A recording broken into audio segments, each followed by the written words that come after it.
Why do I have fucking... It's been 1 week since... This is the worst.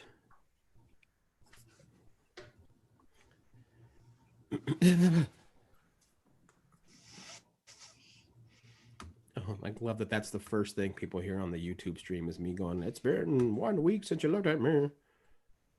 Which then becomes Michelin J... Michelin, like, it's Michigan been J Frog. 1 week since you looked at me. Hello, my baby. Hello, my darling. Send me a kiss, my wife. Heart's on fire. If you refuse me, honey, you'll lose me. Then you'll be left alone. Oh, baby, hammer. Tell me. Oh.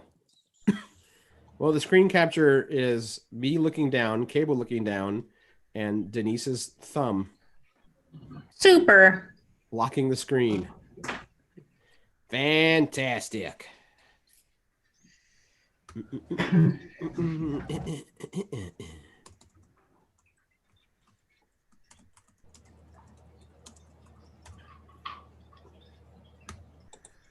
Sorry, I'm just doing all the posts. All right, ready? Why, hello, and welcome to issue 571 of Geek in the City Radio. I'm one of your hosts, Aaron Buran. I'm one of your other hosts, Scream Marita. And I'm your other host, Manuel Salvador Calavera de Imhotep de la Estima. Hey, Manuel. Hello. It's been far too long. It's been 1 week. It's been more than 1 week. Yes. It's been like 3 years. 3 years. The only problem with seeing Manuel is I'm just going to say yes all day long. Yes. It's good to be back. It's a little stuffy in that coffin. You're aging well, Manuel. I try. I use only the best embalming fluids. We're like the weirdest carnival ever. Oh, that's what I miss. I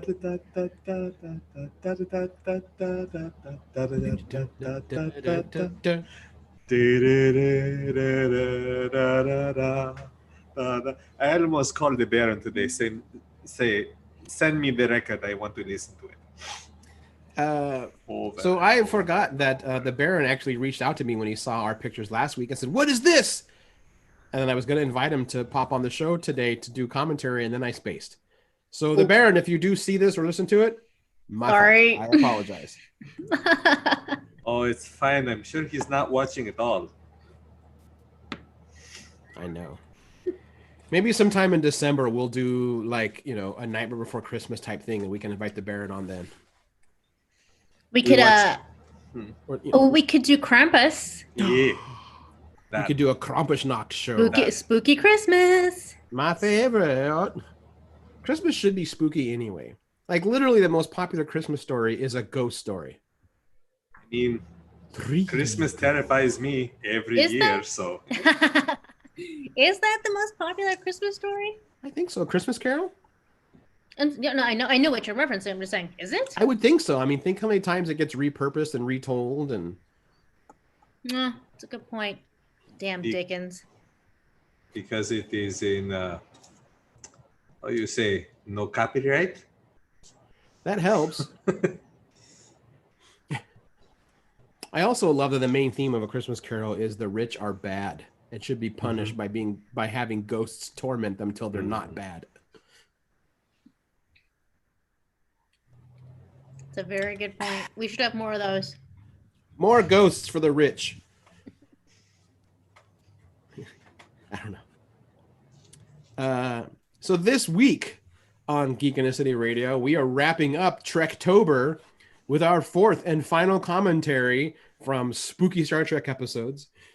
Tonight, we will be doing a commentary on Season 3, Episode 5 of Enterprise Impulse. Ooh. Vulcan Zombie. Zombies. Ah. The brainless children of Surak. Except they're not so brainless. It's true. They're the worst of zombies. Fast and smart. Mhm. We've lost our witch. She's gone. I want a spooky cup also. Hey, spooky cool. Make sure it's It's all the clean. way over there. Aw. It's We over could go there. get it. We haven't hit play yet. No, And it's no. fine. No, Oh, it's fine. My drink no fit in it anyway. one of them's being smart. Is pouring water into hers. You don't know that it's water. That's water. It's poison water. Okay, I mean, vodka is clear. it's true. Mine's just grape juice that I was re- left out to rot for a while. Like I ran vodka through the soda stream. Look, I wouldn't be against that. I mean, Actually, I've never even like actively considered trying it. But you are now. I am now.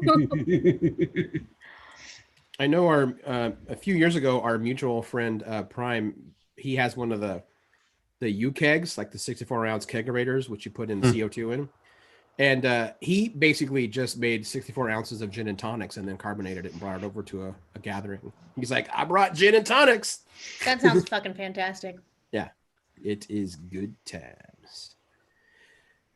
You know what's good times is talking about an episode of Star Trek Enterprise. All right. So I'm going to kick it off here. Everybody have their whatever Netflix or CBS access all ready to go? Ready? All right. We're going to hit play in 3, 2, 1, play. It just starts with action. There is a name for that where you cannot start with a talking or with no action. You just have to hit slam bang and go, and then you roll into the credits, and then have the 2 days earlier. I forget what that. In I media believe it- res. Yes. Oh, okay. Yeah. She beat me to it. It's the what? God, I hate this theme. As And I medium didn't think res. it could get any worse. But Then they added the drums. The more rocking version actually is worse than the original. I will touch the oh sky. God, no. Yeah, the only thing worse than the acoustic is the soft rock. Yeah. It's no. Yeah. Like I did not know that song could be made worse. But Of the heart. It's No. getting there. Me. this You would guys be are a good time to like fill this up with vodka.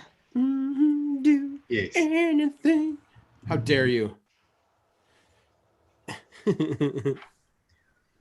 Oh God, now I'm getting it in stereo. Oh yeah, good man. Ugh. Still one of my favorite videos ever. Christian and I just belting it out. Feeling the faith of the heart.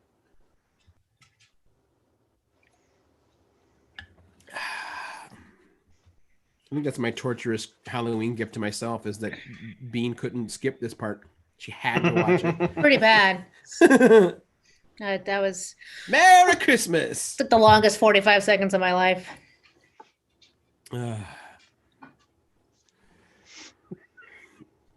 She does a really good job of playing kind of like creepy and angry and psycho. Mm-hmm. It occurred to me while we watched this that I feel like there were many episodes where T'Pol was very sweaty and unwell. I think that she just had an onset mister. Like it's. Yeah, Yeah, time. there was a Oh lot no, of you look too dry. like all the leafy greens at the grocery store. Just Yay. Just like Although that. it also could have just been her because set lights are super hot and they always have her in a fucking skin tight lycra jumpsuit. no, but it's Mhm. always a situation where she's like not acting like herself or feeling really sick and like just like discombobulated. Now, you know women, even Vulcan ones. Wow. Honestly, I assume there's some sort of like sexual like baseline to that where they're like, yeah, we want her to look all like out of breath and sweaty. There Yep. is. It's called Brian and Braga. Yeah, Yep. yeah. That's what I'm saying. It's Right. gross. That's what I'm getting at. Yeah. It's called Berman and Braga are garbage, the series. Another thing I was thinking about is how, like, in almost every series, the hot one always wears something skin tight, never just a regular fucking uniform. Right. Unless they're doing flash for like where you see them in the future. Like, you know, when they jump, like when Voyager jumps ahead by like a decade or whatever, like amazingly, then Seven of Nine's in a regular blue Starfleet uniform, not her skin suit. Right. Like, it took them that many years to decide, you know, if you're going to hang out on this ship, you should probably dress like everybody else. Right. I mean, there is the initial explanation of that she never wear the uniform because she is not technically Starfleet. What's the excuse for Deanna Troi? Boobs. Yeah, Roddenberry liked her cans. Yep. I mean, there's no other nice way to put it. I do like the Voyager in-show explanation that the reason why she had to wear that is because of her implants. I was like, whatever. No, that was dumb. That was dumb. She could have worn anything else. It Okay, was it's not Hoshi's skin only part. And she's done. It's a 2-part scene, you know, she gets the camera on her twice for like 4 seconds.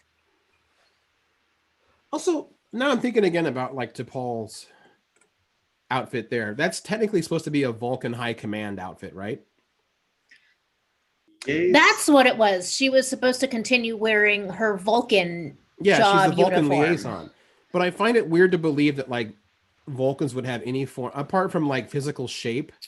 I find it hard to believe that Vulcans would have gendered uniform because the men don't have low-cut V-necks.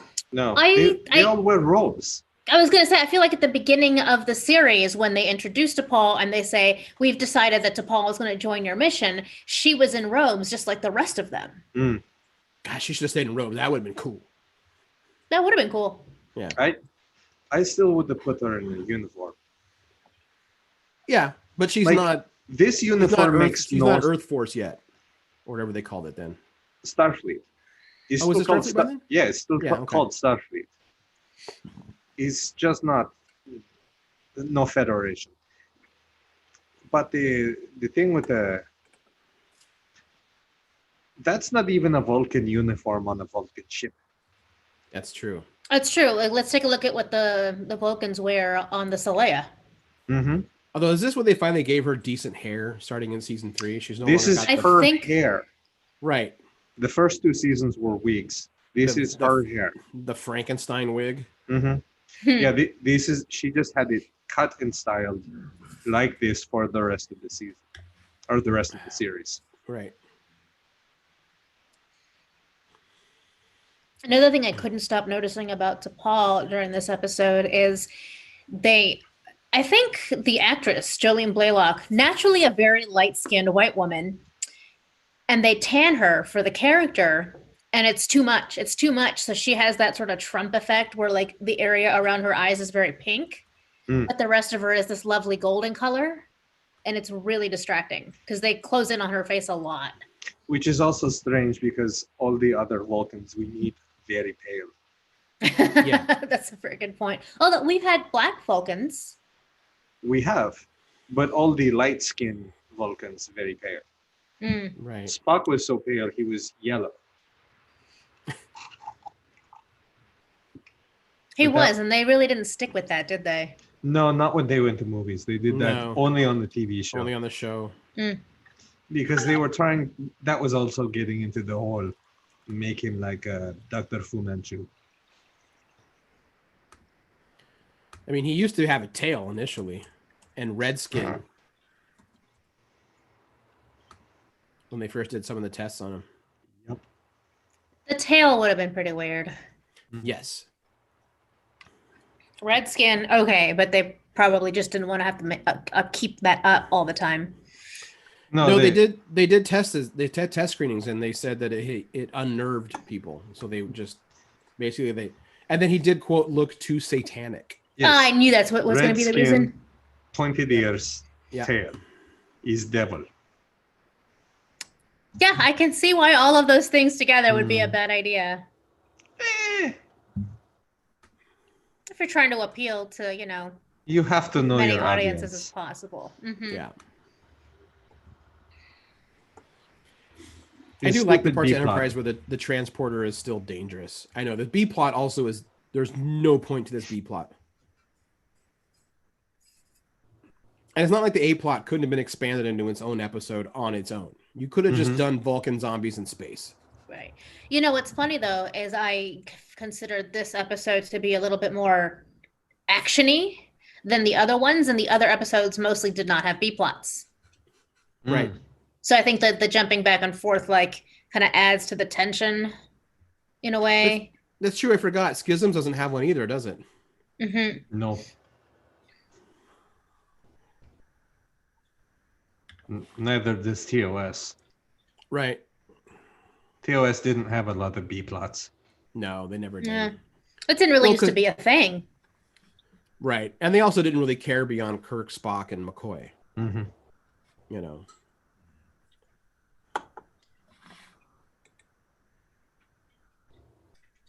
I do kind of dig the set.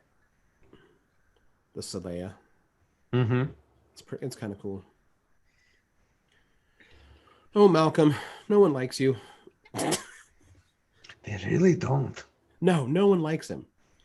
And I feel bad for the actor. He does well enough. It's just the characters. I mean, whatever. Everything that they did to give the character any personality made it a bad personality. Yeah. Like he's career military, very security minded, very job oriented, like goal driven, mission driven, has no hobbies. I mean, and is a womanizer. Which is interesting because in his original character design, he's gay. Because the actor is, and he was super gay. excited to get to play a gay character on TV, especially Star Trek. And again, Rick Berman's struggling. Gay people scare me, and they made him straight. Not just straight, but overcompensatingly straight. Yeah, totally. Yes. Like all things that Berman does. But his background had things you could tell when they first created him, they thought this would be fun to explore. There's basically this suggestion that Enterprise launches 5 years after Earth officially becomes one government, one government society. And he has that whole thing about how his family is disappointed that he didn't join the Royal Navy. Right. So he's probably been in the military, say, 15 years before he signs on for Enterprise, which means he joined Starfleet and finally breaks the tradition of that family to not serve in the Royal Navy. Which is if the UK is one of the last ones to sign up on the global government, they would still have they'd still have all that shit. Well, even if it's all one global government, they still have to be kind of lumped into groups, right? And I mean, kinda. The way it used to be okay, you've got your kingdom and you've got your duchies, and each duke is responsible for providing a certain number of troops. So in case there is some sort of a war or fight somewhere, everyone from each duchy provides enough to create one full force. Right. And although if it's one world government, why do you need any military? Because if you're the last country to sign on, you're probably super paranoid about maintaining, your national ideology. And let's face it, in that world, it's going to be the US and the UK are going to be they're going to be dragged kicking and screaming into that, and maybe North Korea. Yeah. And also in this era of Earth's timeline, you probably are still dealing with some petty wannabe warlords that are trying to hoard food and medicine or whatever. So you got to deal with that shit too. Oh, sure. Anyway, sorry. That's how much this episode. We're just focusing on other shit. Anyways, long way to say that they wrote a lot of things into his character that were interesting and then flushed it all. Left. Yep. Yeah. I mean, they kept that bit about the military background and not joining the Royal Navy with Malcolm, but they didn't do anything with it except have an episode where his father was very disappointed. Yeah. What a shock. A Trek episode where a character's got a father that doesn't like what they do. Mm-hmm. Okay, so we've had our first zombie attack. Yes. And these are not skin tight cat suits. Indeed So not. clearly, It's vinyl. and very utilitarian. Yeah. Yeah, they're like, like work jumpsuits. Yep. Right. So again, what the hell is T'Pol wearing? Nonsense. They're using the phase pistols, right? It's the new weapons, not the like. These are new, phase rifles. Right. Because the Makos, the Marines, brought them up on board.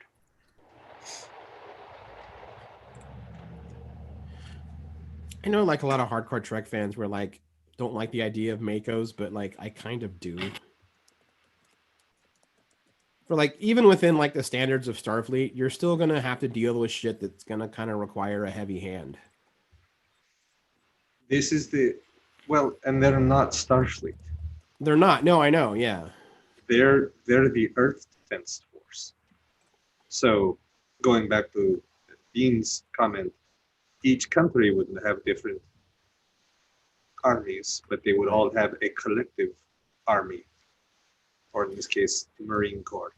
Yeah. Well, they even kind of show in the first couple of Trek movies that Starfleet basically has Marines. They just don't really show them ever. But whenever you see Starfleet officers in those really wacky armor and the helmets, those are Starfleet Marines.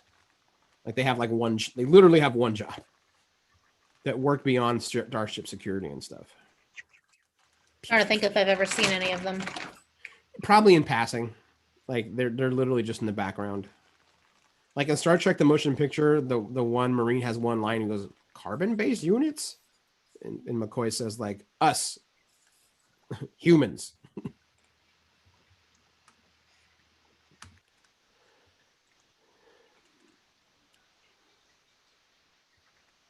I like the makeup on the Vulcans here, though. Mm-hmm.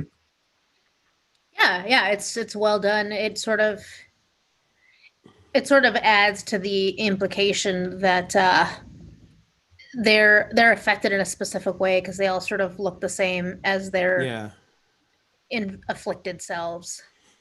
Yeah, I like how their skin's like extra green, as if like they're thinning out, and they almost kind of look primal or old. Well, they look kind of like proto Vulcans, actually. Now that I think about it, with the brow ridge. But they got this like sharp cheek business. Yeah, I mean, part of it is they're probably just gone from not eating, but yeah, all of that. It's a cool. That's combo. right, because they've been out here. What'd they say? 8 months? 9 months? Long time. Yeah.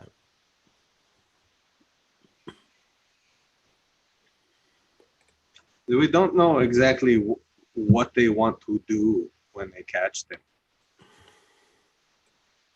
I always feel like it's just a rage thing. They just want to harm. It's kind of the vibe I always got. Right. Well, we get to see T'Pol in the early stages of that transformation, and yeah, she's just like, I'm gonna kill you. No, there's a bit of paranoia there first. That's what I'm wondering. Maybe they become hyper xenophobic, so they don't turn on each other, but they go mad. They don't turn on each other, but the moment like a non-Vulcan shows up, they just lose their mind.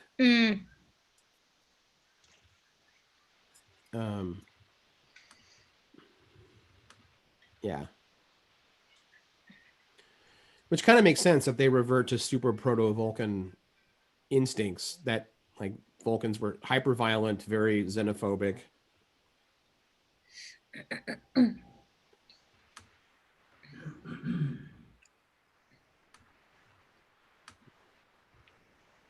Did a lot of Makos die in this? I don't remember a lot of Makos actually dying.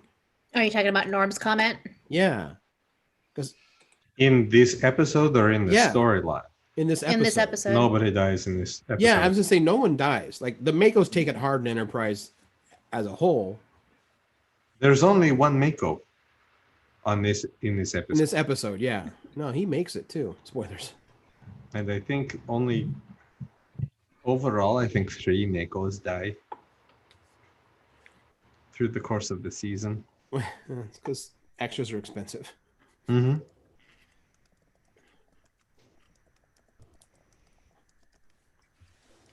This is another character that wasn't expanded upon enough, and he's clearly given an interesting background.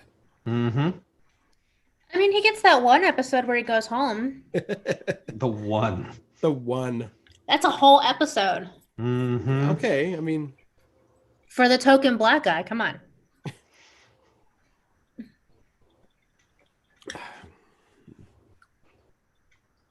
I don't even think Hoshi gets one of those.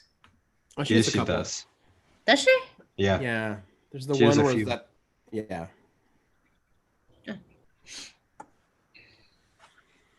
Like, she doesn't do much this episode, but she has her own. Yeah. The one where she gets really sick. Why was he just hanging out on the ceiling? Yeah, with that one where she gets really sick and she's able actually to break out of the containment brig. And they can't figure out how. And even her like mad rumbling, she's like, math is just another language. Once I get the roots, I can figure it out. Kind of thing. Definitely didn't see that one. Yeah. I also love that she runs a clandestine poker ring in Starfleet in the Academy. Mm-hmm. That's kind of great.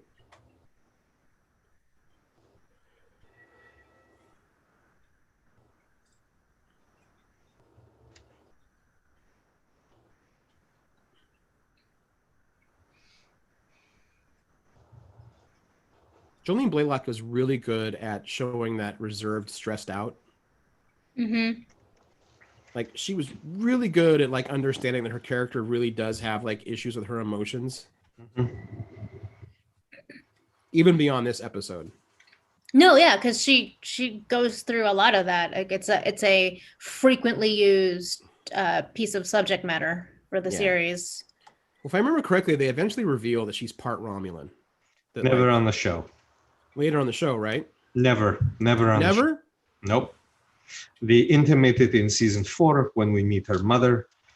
And that's what it was. I was like, what about the mom?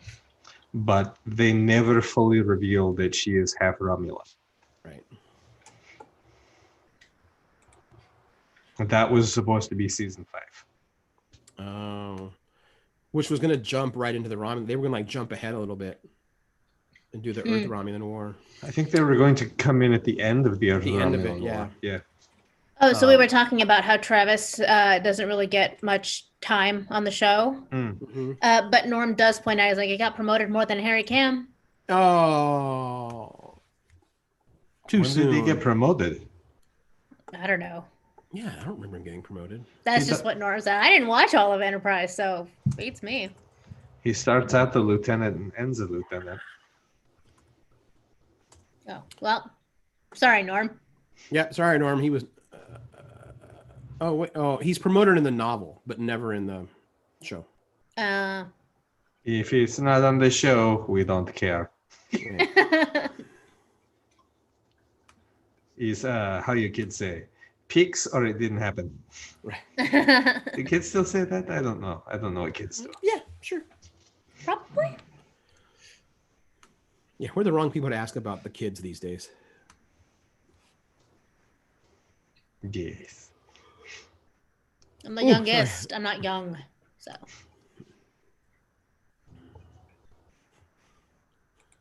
I like this moment with the Mako when he was like, you know, you were right. We shouldn't be killing people. This is a rescue op.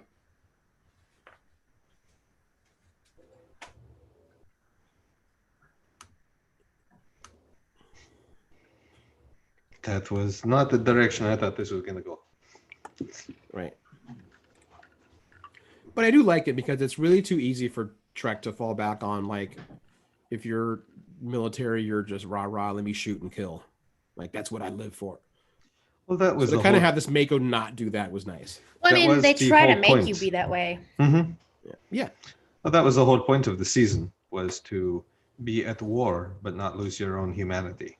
Right. Because this was the season that was written as the response to what happened in 2001. Right. This was the 9/11 season, basically. Yes. Yeah.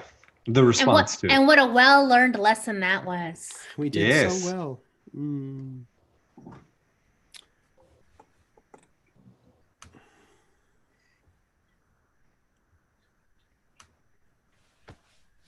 Hmm. Yeah. Norm says there's a lot of Shatner lighting going on in this one. Gotta I be hadn't noticed. You gotta A have lot shit. of- Well, it's horror lighting, so Mm. I can't find So I hit him with that Bela Lugosi light. Nice. Bela Lugosi's dead.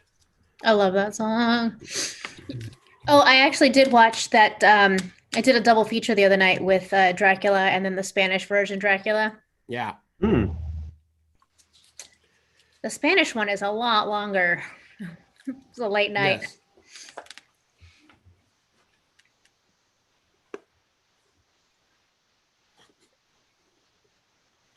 See, like I don't care about any of this. No, you're right. Nope. This is boring.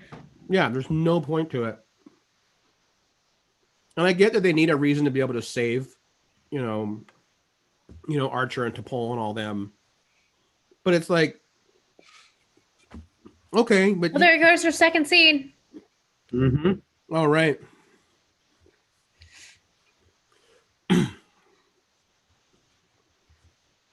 Look out. There's rocks. Rocks on rocks on rocks on rocks.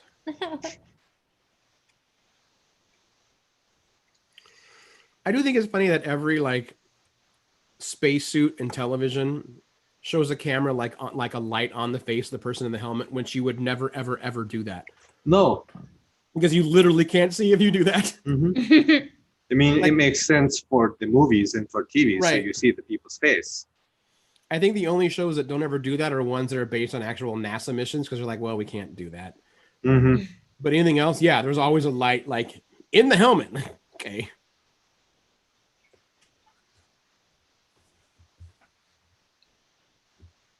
Yeah, you just don't buy any of this. It doesn't matter. Like, they literally could have worked a way in for the main plot to have a way for like Archer and them to signal Enterprise, and then Enterprise just swoops in and saves them when it's blowing up. Mm-hmm. You know. Maybe when they wrote this, they just needed to like add something to fill the time with. Like they didn't feel like they could flesh this out more. Like I don't know what else to write. Just put in a B plot. Well, like story wise, they probably couldn't, but then it's like just turn into like the zombie horror trope. Like I don't know, we're just rewriting the episode now. Like give them some more Makos that we can kind of bond with so they can just start taking them out. Mm-hmm. Like in Empok Nor. You know, we're never gonna believe that like T'Pol and Archer or or what's his name? Reed? No. Or even what's his name? Yes, Reed. Malcolm Reed. Reed. We're never gonna buy that they're gonna get killed because that wasn't what Enterprise did. Right. DS9, we've been like, oh shit. But Enterprise was never gonna do that. So like give us some fodder. I mean, they did it for other episodes. I don't know why they couldn't have for like if Enterprise had a different budget allotment, budget or the way they allot it. I don't know. Was Enterprise the last, like one of the last UPN shows before they became CW?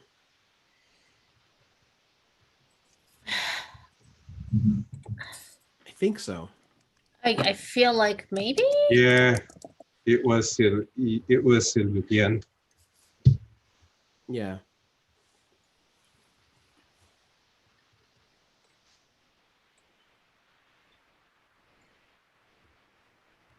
Okie dokie.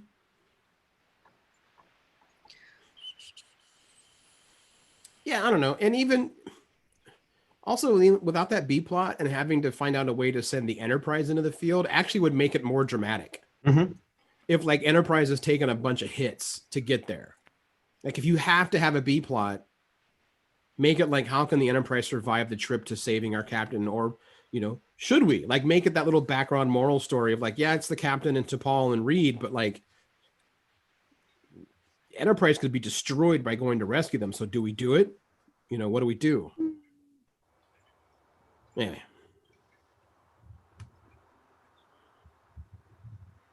Well, apparently UPN is who wanted to make changes on Enterprise from making it episodic to more serialized, and they're the ones who wanted to change it from Enterprise to Star Trek Enterprise. both theoretically good changes to make. Yeah. Because at that point they went TNG, which was episodic. They did DS9, which is serialized, and then went back to episodic with Voyager. So Right. since they started out doing episodic, but it was still within a timeline you could follow. So it was still episodic or serialized to a degree. Yeah. And also in a weird way, Enterprise is the show you get when you give Berman and Braga everything they want. Because as much as like I'm not a big fan of Voyager, like neither of them had a lot of control of Voyager by the end. It was a lot of Jerry Taylor and what's his name? Brian Fuller. So Berman and Braga kind of lost their hold on Star Trek with Voyager. Enterprise is 100% what they wanted to do. Until season 3, when they kind of had to relinquish some control.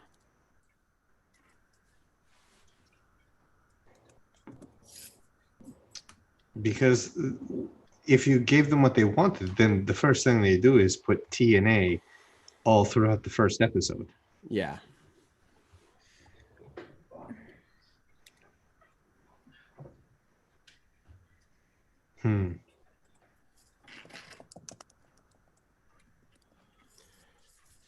Also, that was really brave of Archie when you figure out that she's like, what, 4 times his strength? Like, she could just break his arm off. Shouldn't that have made it much harder for him to overpower her? It's a very quick scene. Yeah. What I mean, though, is that it was kind of ballsy of him. Of like, well, she can literally, like, pull my head off if she wants to, but I'm going to go ahead and give this a shot. Well, Archer does have a history of doing a lot of dumb things. You're not wrong. I mean, yeah, but he never really wanted command. Like, remember, in his heart, he's a fucking engineer.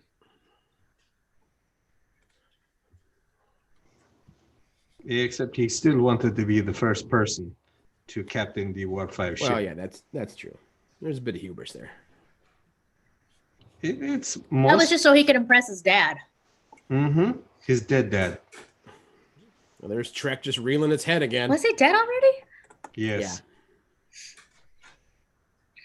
Yeah. His father never got to see the completion of the Warp 5 engine. Right. Which made Archer really shitty to Vulcans for a while. Because they're the ones that were like, nope, not ready. We're not letting you do it. Still. Like, he's still shitting the Vulcans. Yeah. It's really not until season 4 Until season 4. Really, a lot of Enterprise are like, not until season 4. Yep.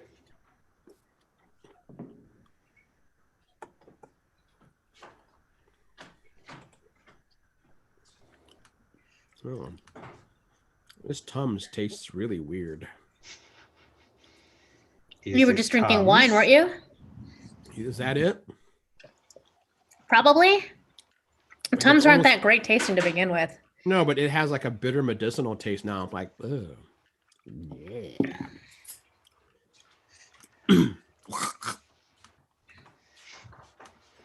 That was a special noise. Yes, that right there. That was a special noise.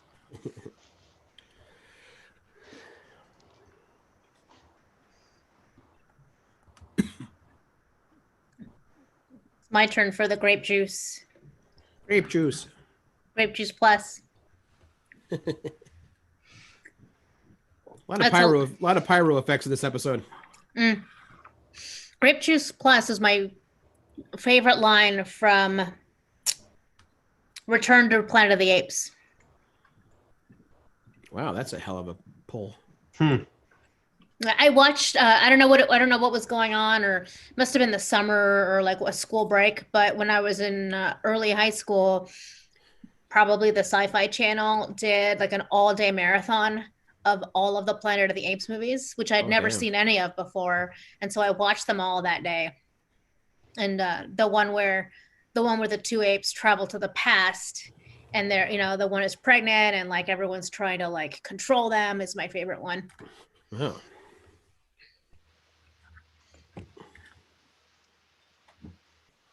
I mean, clearly T'Pol's kind of in control because she's holding back on the physicality. Right. Mhm. She's still sort of like 70-30. Yeah. It's only 30% I must kill. Right. 70%. Okay. Let's do 60-40. Yeah, she's not going to let Archer drag her around much longer. This scene was... This is ridiculous. Yes. Yeah, I'm like, it's not that big. And honestly, it's like, it's just down the middle of a 4-way intersection. Right. So you could totally just kind of like corner hop it. Yeah. Do a little shimmy. Yeah, just kind of diamond your way around it. I feel like in the script, it was probably a much more intense scene. But then, It's it's like 4 steps long. Like, you're really milking this, guys. Right. Like the props department was like, look, we don't have a whole lot of space on this set. I don't know what you guys wanted. And the director was probably like, well, we'll film it from certain angles. We'll make it work. And then they were like, oh, shit, let's just shoot the damn thing. Norm says, yeah, Berman and Braga are the ones that give you blue goo underwear scenes. Mm-hmm. But then season 4, you get Manny Cotto taking over, and he's like, let me fix your TNA show for you. Right. Mm-hmm. But I'm trying to remember... with really awkward, like, butt crack shots, too.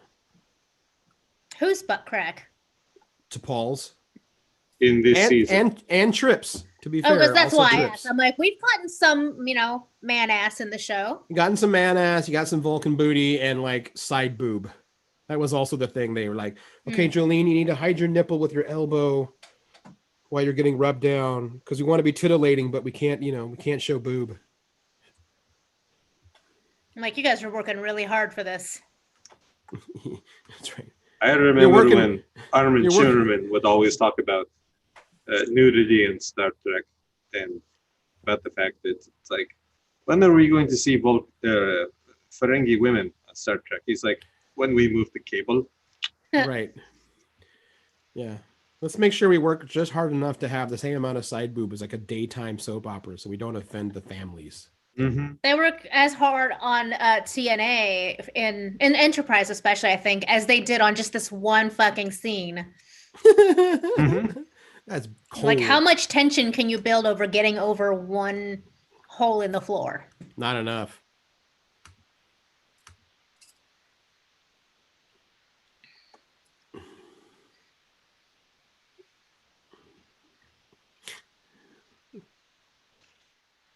I forgot they get off the ship with like almost like 10 minutes left to go on the show. Mm-hmm. Well, because they still have to stay with Paul. I know, but I don't know. I'm just gonna rewrite it. Don't forget, we still have to get back to the ship, and T'Pol is like in full rage at that point. Yeah, but there still needs to be a resolution. So there's a lot of fleshing out that still needs to happen. There is, but I would have rather them spent like 8 more minutes on the ship just fighting more zombies, and then literally do that Trek thing where like she's in sick bay and Phlox is like, "You got her to me just in time. She'll be fine," and like have her kind of open her eyes a little bit and like, "Captain, I'm sorry. You should have left me." And he's like, "I don't leave anybody behind." And then credits. Like I don't need the 2 like gotcha endings that they do on the show. But that's horror movie shtick. That is true. The gotcha thing is a bit horror movie. That is so Nightmare on Elm Street. A little bit of Event Horizon too. Yeah, that's a good point. I hadn't really thought about it that way. I was like, man, they just are really milking this plot. I mean, granted, you're probably right. They ran out of script, but they could have like really fleshed out a lot more of the action or like the what's going on, like early stages of this episode. Right. And just like done more on the Vulcan ship, but instead we've got the B plot plus all this resolution. Here we go. We're still at 37 minutes. Right. Like it's like so much of Star Trek Enterprise. It's always like, they could have just done more. Mm-hmm. They could have tried a little harder. I always feel that way about Enterprise. Those props in the background are some of my favorite things that ever show up in Star Trek. The giant oversized food coloring tablets. Mm-hmm. They are. That's literally what they are. And apparently they're like they were used by like whatever the baking company as like back. I mean, that is what they are. They were for like Yeah, I have some in my kitchen right now. Just yeah. not that big. Oh, and of course she has to be naked for this. Right. And this is going to sound creepy, but it's true because I saw this on super high def. It's a little disturbing that I kind of feel like they made it really cold on the set or they put ice on her because she's kind of poking through them blankets. Mm-hmm. Even And though those she's sweaty. She's sweating and those are very thick blankets. It's obviously like, here's make sure we see her nipples. I can't really tell, but I'll take your word for it. It something that actually happens a lot in Hollywood. They will intentionally for scenes like I know someone who has worked on movie sets that one of their jobs was an icer. Like they would literally rub ice on women so when they do the shoot, they have like the perkies. They got the headlights going on. It's fucking weird. Yes. We really go out of Very. our way to just like make them known. Right. And inversely to cover them up. And then to hide shame as them. much as possible. Yeah.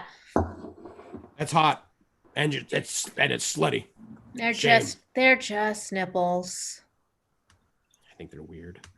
Also, this scene doesn't even make sense. This whole like, no, just dump me somewhere. I don't want to jeopardize your ship. Like, but you're fine now.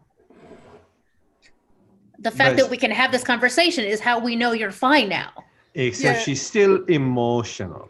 Right. And that's a very Vulcan thing of like, I'm glad you saved me, but you shouldn't have. Like Spock would have said this shit too.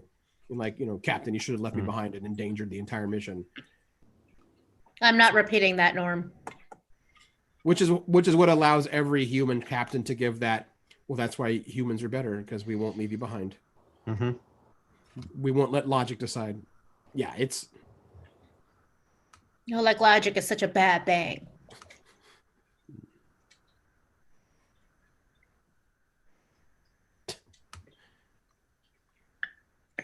Is it weird that this is my favorite scene of the entire episode, though? Because they're doing what we're doing? Yeah, well, I just like how much Dr. Phlox gets into this. And I love the I'm not emotional, but Phlox, you're annoying the fuck out of me scene. Vulcans still use too many words to say. Fucking trip. Shut up, baby dig.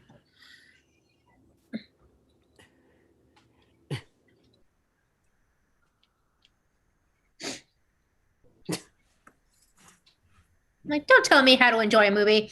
I really want to see more about Denoblians. Like I remember at first when I first watching this show, I was like, oh, this character is going to annoy me so much.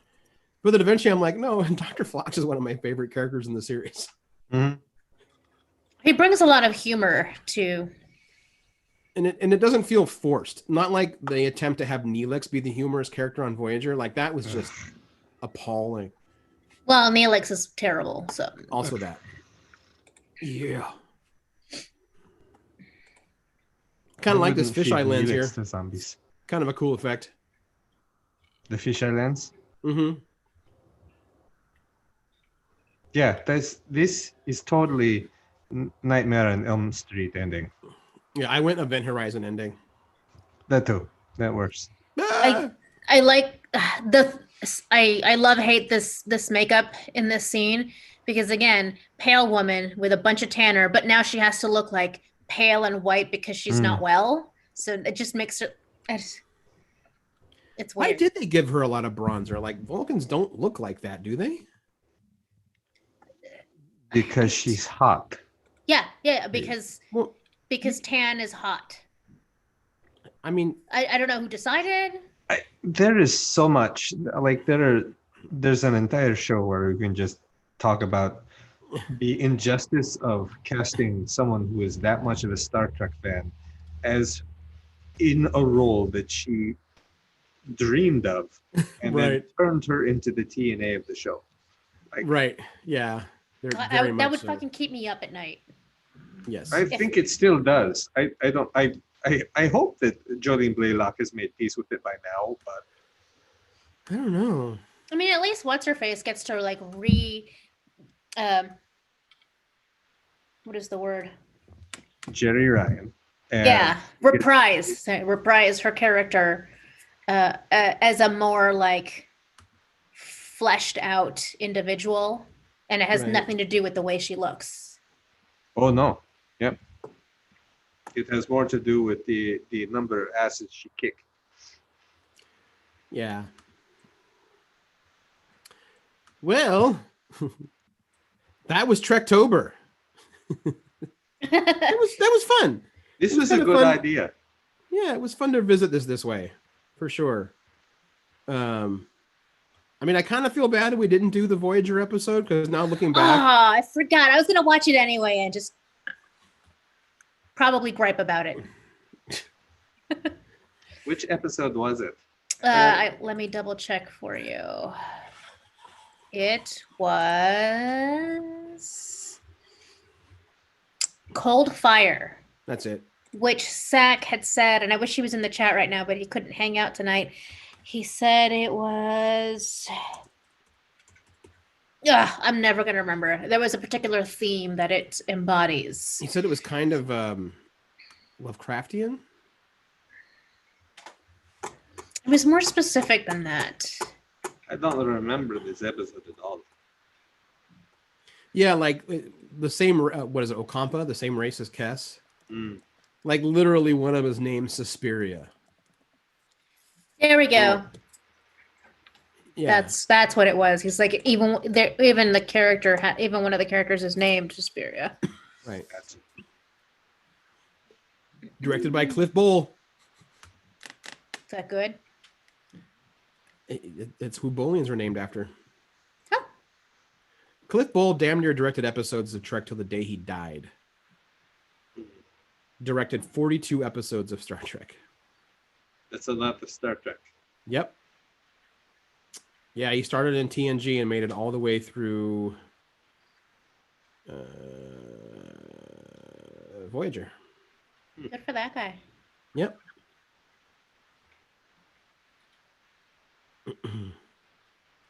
So this was a lot of fun. I don't know how we could repeat it in another year because we've already watched what we think are the best ones. Right. I'm telling you, one day we're gonna do Sub Rosa as a commentary.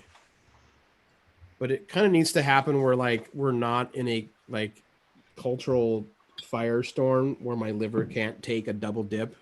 Like my liver can't take Society right now and watching Sub Rosa. Sure. Because I would just die. In a weird way, Sub Rosa would just be fun drinking, but then it would be compiled with everything else in the world, and I'd be like, how'd Aaron die? Oh, Ronan. Crusher's like Irish sex ghost did him in. Also, and then we'll get to talk about Discovery.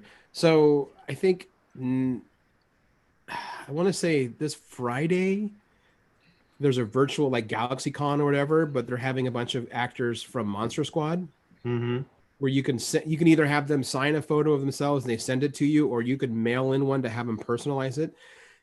I kind of want an 8x10 of Duncan Renger in Sub Rosa and get that signed. I wonder how he would feel about that. Job's a job. And You know what? Every time that thing screens, he gets paid. I'm not going to pretend that was the worst role that Duncan Reger has ever done. No, he's done many bad roles. Mm-hmm. But he's always good. Mm-hmm. Last comment on Enterprise from Norm. Trip is what happens when you try to make a Midwestern Riker, but get a Cornhusker Golem. Oh. Womp womp. But without Trip, we wouldn't have gotten a great joke in Lower Decks. But they have so many.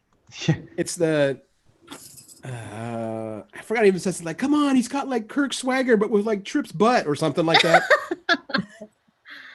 I need to rewatch that whole season again. Mm-hmm. Yeah. There's just so much. It's kind of I've run into a few people now that completely wrote it off when they first heard about it. Like, wait a minute, what? The same people who do Rick and Morty, jokes, Trek shouldn't do comedy, blah, blah, blah. They're like, Okay, I was wrong. Like I was a grumpy Trek fan, and I was wrong. Like yes, you were. Yep. Don't ever write off any Trek just because you read about it and think, well, that's not for me. Like, give it some episodes. If it's not for you, then it's not for you. But that doesn't make it bad. Correct. Yeah, but that's not how Trek fans work. That's That's not not how fandom works. I was just gonna say, I'm like, but it's it's not exclusive to Trek fans. But No, yeah. No, but without there being a new Star Wars around, then they're just louder. Like soon as Disney puts out another Star Wars movie, the Trek fans won't sound as bad anymore. That's true, and I think shitty Star Wars fans make more headlines than shitty Star Trek fans. They do. They're also far more violent. Well, on that fantastic note, were we gonna talk about Discovery? Yes. Yeah. Season 3, episode 2 of Discovery. I'm trying to get the name here really quick.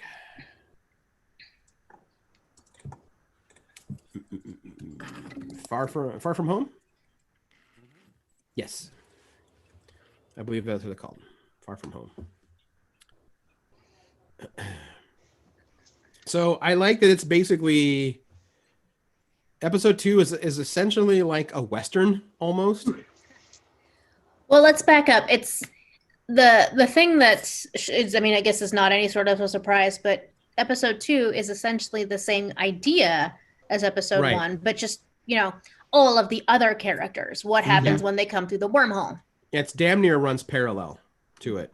Yeah. And then a very, not that Michael's introduction was brutal, but the crew gets a somewhat brutal introduction to what their new environment is going to be like. Oh, yes. Yeah, much more violent than Michael's, I would say. Yes. Yeah, for sure. But still a directly related to the violence that Michael, she got to see the top of that feeding chain with the Orion and the Andorian Syndicate. Right, exactly. That's true. And the Corridon miners, they're the ones that are kind of like, they're serviced by a criminal courier, but couriers are who work for the Syndicate. Completely disenfranchised community. Mm-hmm. Right. Also, it should be noted, Corridon, the Corridians, those are from Journey to Babel. Yep. I thought they looked familiar. They aren't actually in the episode. They're not in it. But that's the planet that is asking to become part of the Federation in that episode. Then why do they visually look familiar to me? They've used them in previous seasons of Discovery. Yeah. But at the time, they were not part of the Federation.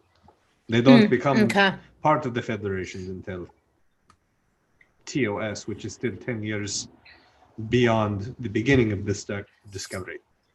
TOS is, yeah. Okay. So a lot of really great elements in this episode because you get to interact with so many more characters this time around. What's the gal's name who was on Michael's previous ship, and she has the implants around her eye? Oh, it's Detmer? No, wait. The implants Kylo. around her face or on the side of her head? On the side of her. Oh, that's Detmer. Face, and boy, with she her ain't head doing shape. well. No, she is like definitely shell shocked. And of course, some of I this think is it's really more, I think it's probably more than being. that. She's probably having a lot of like flashbacks and such to the first time she was in a situation like this. The Shinzo. Yes, thank you. The Shinzo. And so yeah, she's really out of it, but she's like, physically you're fine. Get back to work. Sort of. Right. Well, and she's hiding it a little bit too. Yes, she's hiding it. She's not talking to anyone about the fact that she's not 100%. Right. Right. Well, and no one. I think if people had the time to notice, it wouldn't be that it's just not that she's doing that good of job of hiding it. It's just that there's so much going on right now that they can't focus on her. Right. Yeah. No one can give her the attention that she probably needs. It was basically that moment of like, you know what? You're not bleeding, no bones protruding. So here's a shot. Get out of sickbay, which is kind of understandable. The person who's going to know this first is the ops officer, Wasakun. Yeah. Commander Non notices it also in sickbay. In passing. In passing, she's like, "You're all right." I totally forgot that Commander Non wears a skirt. The way they shoot it, you rarely see that. I didn't know that until I forgot that there's a Discovery skirt also. I mean, they have leggings under it too. It's kind of cool looking. Apparently, that was her same uniform for Enterprise. Yep, it was. She first shows up, it was red. I had not actively noticed that. She was actively talking about the fact that she was sad that she wasn't part of season 3 and really enjoyed Discovery and blah blah blah blah blah, and it was all a lie.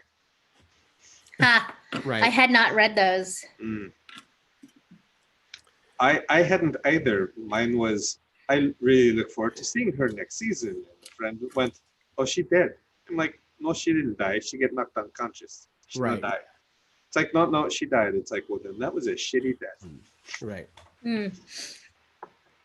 So like finishing thoughts on Detmer, I think that they're going to flesh that out for a little bit. Is like leave it sort of like boiling under the surface, and then later in the season, it's going to like really crop up and become a thing. Yeah.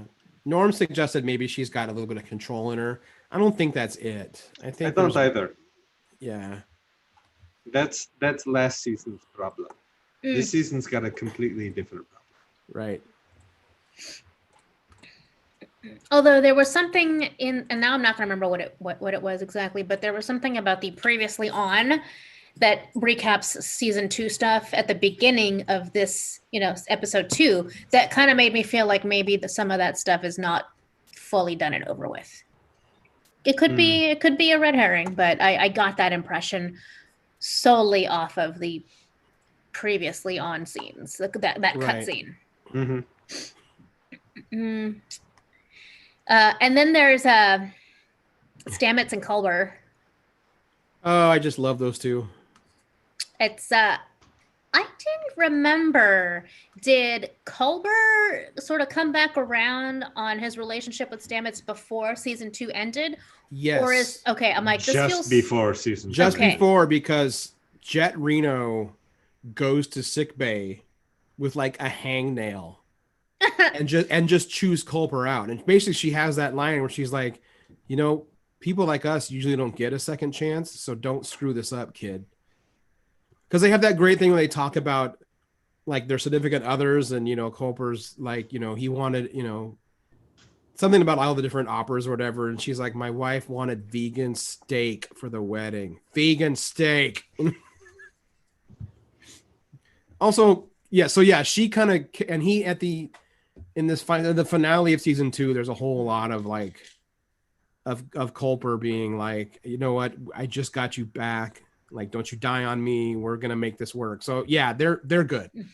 Yeah, and they better stay good. I don't care if they put them both through the ringer, but don't break their hearts anymore. I don't think they are. Yeah. No, it felt kind of sudden, but I have a bad memory. It is just nice to see them like together again, or sort of like both back in a state of in loveness with one another, even if they still have some like work to do on that. Right. I spent most of the episode trying to figure out how Anthony Rapp manages to get through every single one of those scenes he has to do with Tig Notaro without just laughing hysterically. She has been like the MVP of this series in the background, not in the background, but she's not a bridge crew kind of thing. You know what I mean? You want to be like a sloppy boy over in there? My name's Doug. I've already forgotten it, kid. Oh no! It's like, what, you want to clean up the bad guy like Ensign Hazmat. That's right. Ensign Hazmat. The poor actor is actually credited as Ensign Hazmat on Oh, That's hilarious. What's his name? He says something like, "My name's Bob." I've already forgotten. My name's Ryan. I don't care. I love that she literally sits on her toolbox when she just opens it up and sits on it. Get this woman a drink and a neurostabilizer for me. She's my favorite type of like crotchety old lady. Great. Like the very like Slappy Squirrel style of like, I'm older and I don't have to pretend to be nice anymore. Right. But I'm also going to be funny about it, which makes me totally lovable. I also love, like, she's admitted that she is really horrible at the technobabble. So she will sometimes just make up shit because she'll just get stuck on it. So apparently some of those lines are just her winging it, but she delivers them so well they don't change it. And she does it as Jet Reno, like she makes it work for the character also. Most of her dialogue sounds like they write dialogue and then they bring it to her and say, "How would you say this?" Right. I can see that. How would Reno say this? Oh, okay, we write it like that. Oh my god, I'm just thinking of this great moment. Go ahead, sorry. I think the thing is that like Jet Reno isn't that much of a character. Jet Reno is Tig Notaro. Yeah, very much so. I like it when Dr. Culper throws a little bit of jokes in there. Like when Stamets refused to stay in sickbay and says, "All right, until you can spell, my partner brought me out of a coma and all I got was this lousy t-shirt. You can't go anywhere." And he's like, "Em, shut up, sit down, lie down, you're done." Well, and then they cut away and they cut back to him finishing the spelling. Yeah. But he gets docked because t-shirts has a hyphen in it. Yeah. IRT. That was really good. I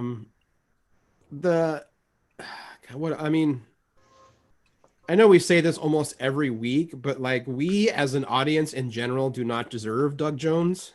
No. We just don't. He is the absolute star of this episode.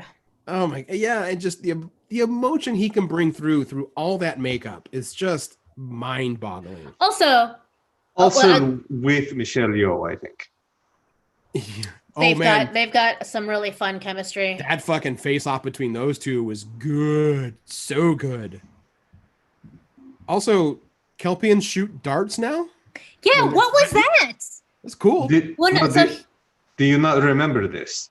I remember that he lost his little like squiggly fingers that come out of his head that are his fear response. I did not remember spikes growing out of it. Okay, so this is how this happened. When they go to his homeworld and discover that Kelpians used to be, the reason they are used as fodder by this other race is because this other race has been battling them for thousands of years. And the Kelpians used to be an apex predator. They started killing them before they could evolve, right? Right. The threat ganglia, when those fall off, they are replaced by darts. Right. And they enter the next phase of their evolution, which is apex predator. So when you take that information and apply that with how Saru is still interacting with everyone, with being, we are Starfleet, we are the Federation, we are peace, we are love, we are understanding. He's doing it now as something that can and wants to kill everything. Right. And I mean, he is just like ever the diplomat too. That's the thing that's most impressive. No, I forgot that other half of that evolution. That really caught me by surprise. I knew I should have rewatched season 2 before I started this. Yeah. It helped waiting so long to watch season 2. Because it's all fresh for you. Yes. It's like, oh, well, this is fascinating. Because he is a different character. He now operates without fear. He is slowly evolving into a predator mindset. He could have easily killed everyone in that room Turns out. before Jojo got there. Because he's faster than all of them. Right. I do love how much Giorgio likes the future.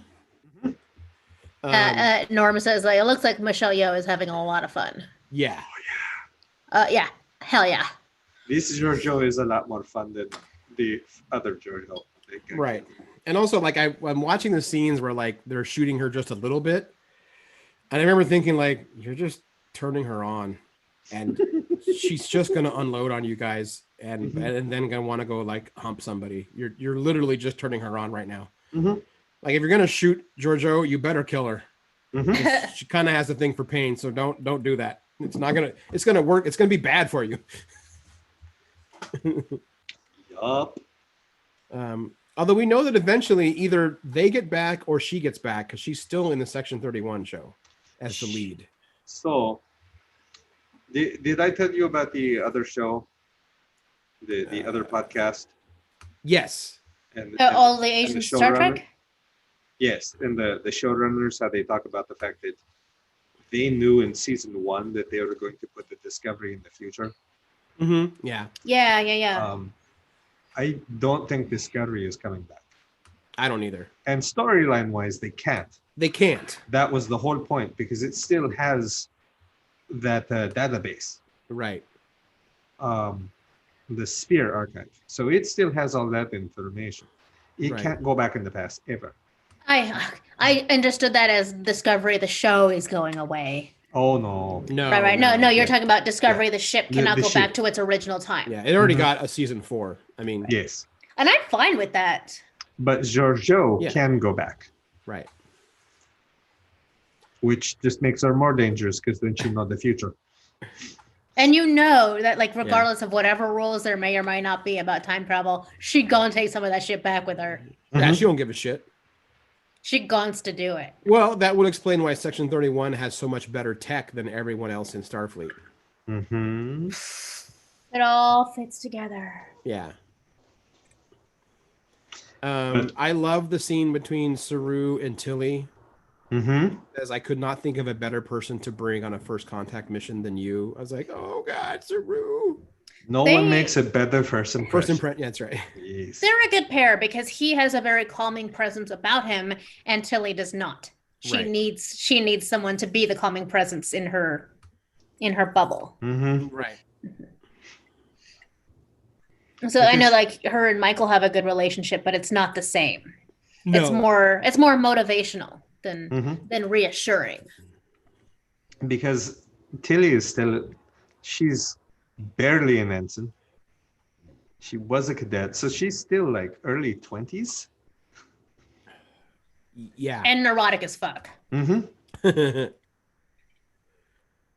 still clearly a genius, but very, very young. Yes, very young. Yeah, it's just, I mean, I know this episode was basically like, all right, we got to bring them both together. So it did a lot of actual, like, it did some world building, but its primary job was exposition. I mean, that was kind of what it had to do. And for being what it was a solid episode for what it needed to do. And that Western foil was a lot of fun. It was totally cool. And that's actually a weird throwback to TOS. Because at the time, you know, CBS only did Westerns. So if you needed a set, it was like, oh, it's a primitive Western type planet. Or it was always a variation of that. It's miners. It's cowboys. Because those are the sets we have. They're cheap. Got it. Sorry. Go ahead. No, go ahead. I was just going to say, a lot of people seem to think that this was rushed for Burnham and Discovery to be reunited by the second episode, even though it's been a year for Burnham. Right. But it's also, you have 13 episodes. You have to get everybody on the same page really fast. Yeah, the seasons are not that long. I don't think that end of episode 2 is exactly when I expected them to be reunited. As soon as they established that Michael was there and the Discovery was not. The thing that I did not expect was that in their timeline, it was only going to have been 1 year. Right. I was anticipating no less than 5 years, likely or 10. I was thinking 5. Yeah. 5 seemed reasonable. 10 is kind of a lot because you would, in theory, be expected to age the actors up a lot more, and you don't necessarily want to do that for the longevity of the show. But five would have been ideal, I think. Right. So that was a surprise. I mean, in the long run, it doesn't really hurt anything. A lot can happen in a year. Mm-hmm. Oh yeah, to where like I think Michael and Book are kind of a thing now. Mm-hmm. You know, it's kind of implied. It's a little boilerplate, but okay. Yeah. Although going back to Cable, going to your point about how some fans are annoyed at how quickly they reunited, you know, Michael and the Discovery. Mm-hmm. Yeah, like you said, they have 13 episodes. It's narratively disingenuous to be like, oh, will they ever meet? Well, of course they will. So what's the point of dragging it out? The only reason to drag it out is if that is going to be the premise of your entire season, is them looking for each other. But how much material can you really get out of that? Or if you had 24 episodes instead of 13, Sure. then you make the first 4 episodes about them reuniting. Right. But that's how you get seasons where a third of it's great, a third of it's okay, and a third of it's garbage because Right. you got just like, oh, I guess we got to write another episode. We got to fill another fucking hour. Yeah. Instead of 13 tight hours. Yeah. Anytime I ever lament, you know, like you get to the end of a season, you're like, oh man, I wish there was more of this. The thing you have to remember is that, like, can they churn out twice as many episodes to this caliber? No. Right. No. Just enjoy what you have in less time. Or, you know, spread it out. If you want it to last you from, you know, from fall to May, then watch it less often, I guess. Right.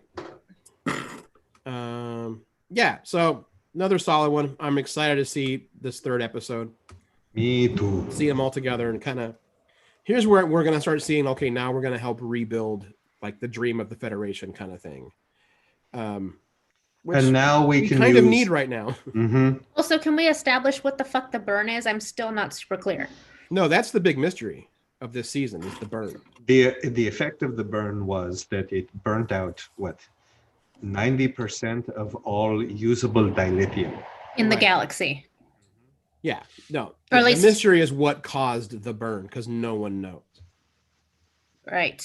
It feels like everyone thinks was caused naturally, as it was something that just happens to dilithium that nobody knew about and wouldn't for say 1,000 years of using dilithium. Right. Oh, it's a it's a coal and oil metaphor. Mm-hmm. Oh yeah, I think there's a lot of environmental messages being in this season also. We've already got, you know, animal preservation being hunted to extinction. Right. You know, we see hints of other ways of propulsion that's been hinted at in like TNG and DS9. You've got because they mentioned warp sails, which is the Bajoran sail ships. And slipstream drive. And slipstream travel. So it's not like they're making shit up in the canon of Trek. Like, no, this is all stuff they've explored before. This also means that they can now they can continue to use the mycelial drive, the spore drive, and the mycelial network. Right. There's actually in the trailer you see Stamets being plugged in again. Mm-hmm. Because wasn't that really bad for him? Like they said he could only do it so many more times ever. No, it was bad for him because he wasn't telling anybody. He was seeing Culper every time he went in. Mm-hmm. And he emotionally just didn't want to do it anymore. Right, because this is in the window of time where he was dead. Right. And also he was being forced to use it multiple times in a short period of time by Captain Crazy Pants from the Mirror Universe. Yeah. Right. Okay. Cool. Lorca. Got it.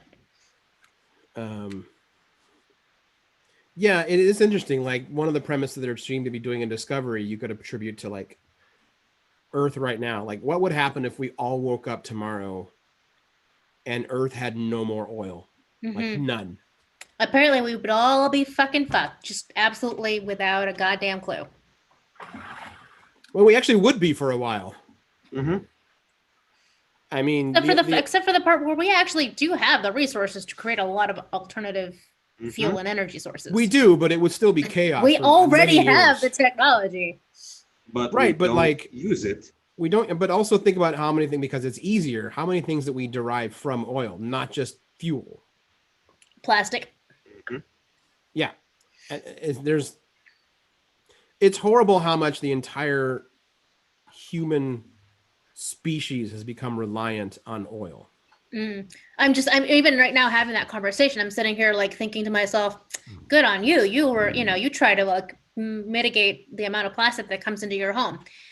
Phone case, plastic funnel, my plastic cup, the computer. like 80% of my computer, this reusable water bottle, still plastic, my mouse, this clip lamp over here, my camera, all of it. I was just everywhere. Probably even of even the elements of the clothing and the makeup you're wearing.